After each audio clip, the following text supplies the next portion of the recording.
বুখারী শরীফে একটি হাদিস আছে, বনী ইসরায়েলের এক ডাকাত মানুষ খুন করত।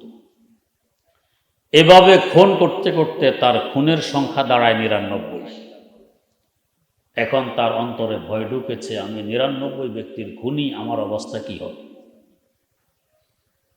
মাপ পাওয়ার আশায় তখনকার সময়ের একজন হুজুরের শরণাপন্ন হয় বনী ইসরাইল।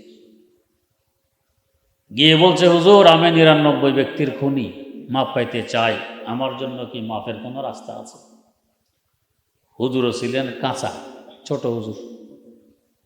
আরে বাপরে বাপ, তোমার সাহস তো কম নয়, ৯৯ ব্যক্তিকে তুমি খুন করেছ, তোমার আবার মাপ?